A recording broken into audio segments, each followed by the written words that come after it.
There are worlds beneath our feet, vast, silent empires of stone and shadow, sculpted in absolute darkness over a timescale that defies human comprehension. These are places that sunlight has never touched, where the only calendar is the slow, patient drip of water, and the only history is written in layers of rock. They are silent realms, but they are not empty. They are carved over millennia by water, the planet's most persistent artist, dissolving ancient limestone atom by atom, and time, which transforms these voids into galleries of geological wonder. For most of human history, these abysses were the stuff of myth and nightmare, gateways to the underworld. But for a select few, they hold a different kind of power. They are not places to be feared, but frontiers to be explored, holding secrets that call to the bravest among us. In the early morning hours, the Pyrenees Mountains rise like ancient guardians, a formidable barrier of rock and ice separating France and Spain. Their rugged peaks, sharpened by millennia of frost and wind, pierce the low-hanging clouds, standing sentinel over the lands below. Fog spills through the valleys, a slow-moving river of white, clinging to the high alpine meadows and dense forests. This ethereal blanket conceals a world of stark beauty and hidden danger. It is here, in this remote and unforgiving landscape, that one of the planet's greatest underground mysteries lies waiting. To understand the pull of this place, we must go back in time. Our story begins in an era of intense ambition, the early 1960s. It was a time when humanity looked to the stars, pouring its resources and dreams into the conquest of space. But while the world's attention was fixed on the heavens, another, quieter race was unfolding deep into the earth. A quiet global race was underway, a contest not for territory or political power, but for depth. This was the golden age of speleology, the scientific study and exploration of caves. Explorers from across Europe, engineers, scientists, and adventurers from France, Spain, Italy, and beyond were drawn to the promise of descending further into the planet's crust than anyone had ever gone before. They were pioneers of a vertical world, driven by the same impulse that sends climbers up mountains, to go where no one has gone before, to see what no one has seen. They sought to be the first to break new ground in this inverted frontier, to map the unknown that lay just beyond the reach of their ropes and lamps. Their equipment was rudimentary by today's standards. Heavy steel ladders, natural fiber ropes that stretched and frayed, and headlamps powered by volatile chemical reactions. Every descent was a calculated risk, a battle against gravity, cold, and the ever-present threat of equipment failure in a place where rescue was nearly impossible. At the heart of this race was a legendary cave system, a name spoken with a mixture of reverence and fear in caving circles: the Gouffre de la Pierre-Saint-Martin. Discovered only a decade earlier, it was a giant, a sprawling network of passages and colossal shafts rumored to plunge more than 1,000 meters into darkness. Its entrance alone was a terrifying vertical drop of over 300 meters, a shaft so vast it could swallow a skyscraper. To the caving community, this depth was a mythical barrier, a challenge akin to summiting the world's highest peaks. Reaching the bottom of Pierre-Saint-Martin was the underground equivalent of planting a flag on Everest. It was the ultimate prize. In the summer of 1963, an ambitious international team gathered at the foot of the mountains, their sights set on this very prize. We will follow this expedition, the fateful 1963 descent into the Gouffre de la Pierre-Saint-Martin. It was an undertaking that pushed the known limits of exploration, a complex operation involving new technology and immense human effort. But it would ultimately change the world of caving forever, not for the records broken, but for the tragedy that unfolded. We will witness the events through the eyes of the team, and focus on one man, an experienced caver whose final journey into the abyss would become a somber lesson written in the deep places of the earth, a lesson in humility, risk, and the profound cost of discovery. To understand the events of 1963, we must first understand the world of the caver. Long before modern technology made exploration safer, these pioneers ventured into the dark with little more than their wits and their will. Their equipment was rudimentary, a collection of steel cables, clumsy rope ladders, heavy, unreliable headlamps that cast a fragile circle of light against an overwhelming blackness. Every foot of progress was earned through immense physical effort, climbing and crawling through passages where the temperature hovered just above freezing. The Gouffre de la Pierre-Saint-Martin was no ordinary cave. It was a vertical labyrinth, a series of immense, well-like shafts that dropped precipitously into the mountain's core. Descending into these pits was not a matter of simple climbing. It required complex mechanical systems. On the surface, teams of explorers operated powerful winches, carefully lowering and raising their comrades on a single steel cable. The lives of the men below depended entirely on the skill of the surface crew and the integrity of the machine. Among them was a man named Marcel Loubens, a respected French caver known for his skill, experience, and calm demeanor in the face of extreme conditions. He was not a reckless thrill-seeker, but a dedicated pioneer of the underground world. For Loubens and his team, this expedition was the culmination of years of planning and dreaming. They were pushing deeper into the system than ever before, operating at the very edge of what was technologically possible at the time. Their goal was within reach. But the deep earth does not yield its secrets easily. It demands respect, caution, and a keen awareness of the ever-present dangers. The day of the ascent began like any other in the deep, frozen heart of the Pyrenees. Far below the surface, in the vast, still chambers of the Gouffre Pierre-Saint-Martin, the air was cold and heavy, thick with the scent of damp stone and ancient earth. For the explorers who had spent days in this subterranean world, the line between day and night had blurred into a constant, unyielding twilight, broken only by the narrow beams of their headlamps. This ascent was a return to the world above, a journey out of the abyss. For Marcel Loubens, an experienced and respected speleologist, the process was routine, a series of practiced motions honed over countless hours underground. He and his fellow explorers prepared their gear, a ritual of clicks, cinches, and knots. Every buckle on the harness, every connection to the single steel cable was checked and double-checked. In the crushing silence of the cave, these small sounds were a testament to their discipline. Their lives depended not just on their own skill, but on the integrity of every piece of equipment and the vigilance of their teammates on the surface, hundreds of meters above. It was a system built on absolute trust. The ascent would be done one man at a time, a slow and solitary journey upward through the monumental darkness of the shaft. As the signal was given and the winch on the surface began its work, the cable would grow taut, lifting the explorer from the solid ground of the cave floor. Suspended, the caver would rise slowly, a tiny human presence ascending through an immense void of geological time. The walls of the shaft, carved by water over millennia, would glide past, their features only momentarily revealed by the sweep of a headlamp. The only sensations were the gentle, humming vibrations traveling down the cable from the distant engine, the slow, inexorable upward movement, and the muffled sound of the winch motor, a faint echo that seemed to come from another world. It is a profoundly isolating experience.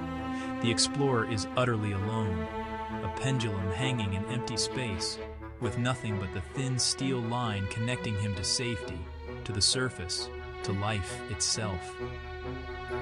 The world shrinks to the harness, the cable, and the impenetrable darkness above and below. But the strain was not just on the man.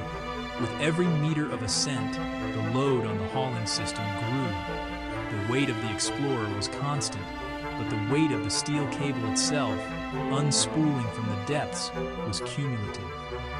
As Loubens rose higher, the winch had to pull not only him, but also the immense, heavy length of the cable hanging below him. The load on the motor and the entire apparatus was therefore at its greatest in the final moments of the ascent. This increasing tension was magnified by the physics of the system. Every pulley the cable passed over, every point of contact, introduced friction. The cumulative effect of this immense weight and relentless friction placed the entire system under enormous, almost unimaginable stress.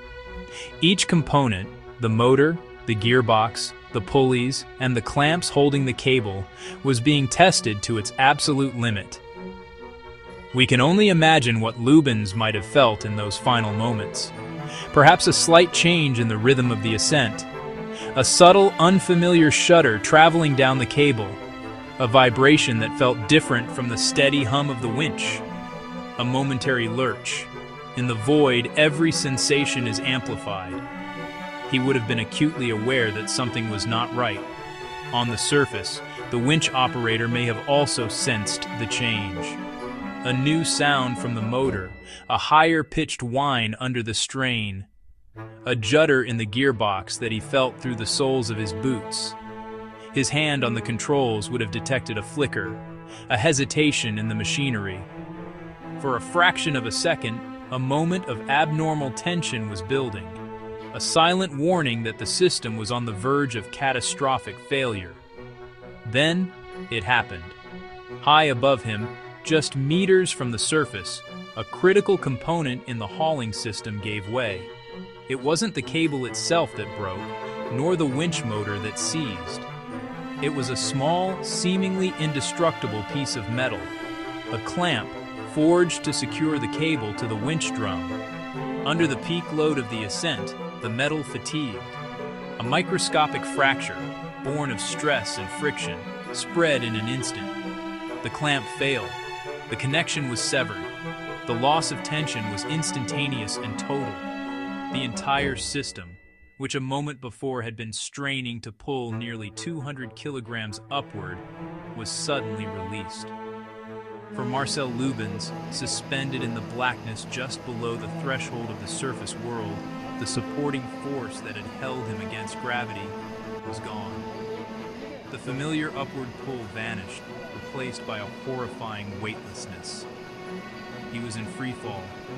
He fell through the darkness, a silent, terrifying descent of hundreds of meters. The heavy steel cable, now dead weight, fell with him, lashing against the sides of the shaft. The carefully controlled ascent had become an uncontrollable plunge back into the abyss he was trying to escape. The fall lasted only a few seconds. The impact at the bottom of the shaft was immediate and unsurvivable. In the place where his journey had begun just minutes before, it ended. Marcel Loubens died instantly. Down below, his teammates heard the sickening sound echo through the chambers. On the surface, the winch operator stared at a slack cable. The unthinkable had occurred. In the deep, silent dark of the Gouffre Pierre-Saint-Martin, the single thread of trust had broken. In the immediate aftermath of the fall, a profound and terrible silence descended upon the Gouffre de la Pierre-Saint-Martin. The metallic shriek of the failing winch, the sickening snap of the cable clamp, the final, echoing crash from below, all were swallowed by an unnerving quiet. For a few stretched-out seconds, time itself seemed to stop. On the surface, the support team stood frozen, their minds refusing to process the catastrophe they had just witnessed.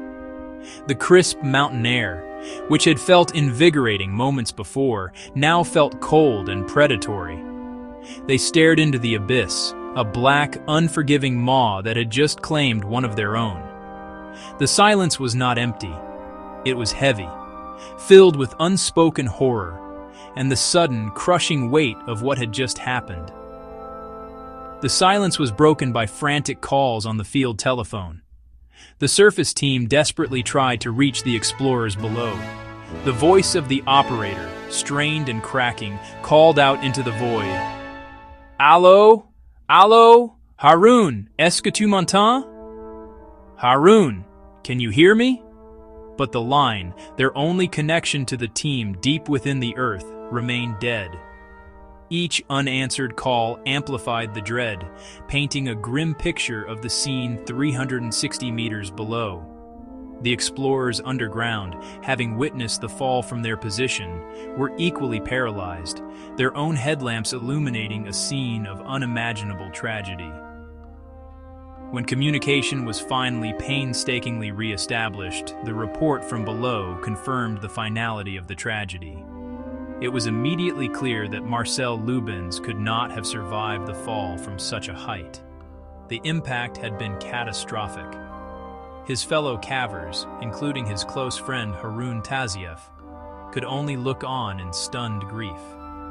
The equipment that was meant to ensure his safety lay in a tangled, useless heap around him.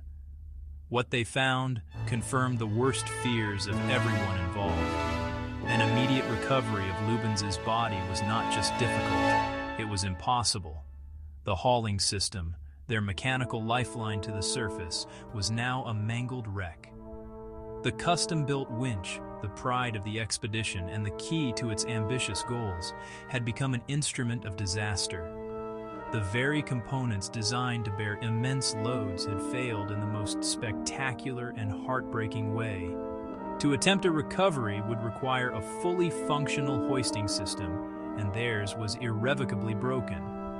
Any attempt to send a rescuer down would be to knowingly expose them to the exact same catastrophic failure. The depth was too great, the shaft too complex, the danger to any potential rescuer too high. The team on the surface, now joined by other cavers rushing to the site, debated the options. But every scenario led to the same grim conclusion. Without a reliable way to ascend the 360-meter vertical shaft, sending another person down would be a suicidal gesture, not a rescue. The risk of a second tragedy was a burden too heavy to bear. The decision was made with heavy hearts. They would have to leave their fallen comrade behind. The survivors underground were faced with the harrowing task of finding an alternative, arduous route out. For Haroun Tazieff and the others, this meant abandoning the main shaft and navigating a labyrinth of unexplored passages, a grueling multi-day journey back to the world of light. Every step was a struggle, not just against the physical challenges of the cave, but against the overwhelming grief and the knowledge of who they were leaving behind. In the deep, silent darkness of the gouffre, Marcel Loubens would have to wait. He would remain entombed in the chamber that now bears his name, Salle Loubens. The great silence that followed his fall would last for years, a constant, solemn presence in the heart of the mountain. For 2 long years after the 1952 tragedy, the Gouffre de la Pierre-Saint-Martin held its silence. Marcel Loubens's body remained deep within the cave, a permanent memorial in the profound darkness. Above ground, the seasons turned. Snow buried the entrance in winter, and wildflowers bloomed in the brief Pyrenean summer. The world moved on, but for the caving community, the unfinished business in the deep was a wound that would not heal. This fact weighed heavily on the collective conscience of the European caving community. The unbridled optimism of the deep push era, an age of bold exploration and record-breaking descents, was shattered. It was replaced by a more sober and cautious mindset. The accident served as a brutal reminder of the fine line between ambition and hubris, between calculated risk and fatal oversight. Caving journals from the period reflect this shift, filled with technical reevaluations and philosophical questions about the price of exploration. However, the tragedy itself became the primary motivation for overcoming these challenges. The problem of his recovery became a focal point for innovation. The question was no longer just they could retrieve him, but they could do so with absolute safety. Engineers, scientists, and cavers collaborated, dissecting the 1952 failure. They re-engineered winch systems, pioneered the use of multiple redundant ropes, and developed new protocols for equipment testing and in-field checks. The singular goal was to ensure that such a mechanical failure could never happen again. Eventually, technology began to catch up to ambition. In August 1954, 2 years after the accident, a massive, highly skilled, and meticulously prepared expedition returned to the Gouffre. Their mission was not exploration, but remembrance and closure. This was a recovery operation on an unprecedented scale, involving a new, far more powerful electric winch, advanced communication systems, and a team of France's most experienced cavers. They were there to finally bring Marcel Loubens home. With the eyes of the world upon them, they began the solemn task, descending back into the darkness, this time armed with the hard-won lessons of the past. The death of Marcel Loubens was a watershed moment. It served as a brutal, undeniable lesson that the technology and methods of the early 1960s had reached their absolute limit. The most immediate and significant change was the universal adoption of redundant safety systems. The idea of a caver being suspended by a single cable became unthinkable. This new emphasis on safety drove a wave of technological innovation. Lighter, stronger synthetic ropes, sophisticated harnesses, and new mechanical devices gave individual cavers greater autonomy and control. The legacy of the tragedy was thus written into the very DNA of modern caving. The story of Marcel Loubens became a cautionary tale, taught to every novice caver. The recovery was arduous and emotionally charged. Using multiple ropes, coordinated hauling teams, and belay teams, they gently raised Marcel Loubens from the abyss. When they brought him back to the surface, into the sunlight, it was a moment of profound release for the caving community. The long wait was over. Marcel Loubens was laid to rest near the cave entrance, his grave overlooking the mountains he had loved. His story became part of the landscape. As we pull back from the depths of the Gouffre de la Pierre-Saint-Martin, we are left with the profound and overwhelming silence of the underground world.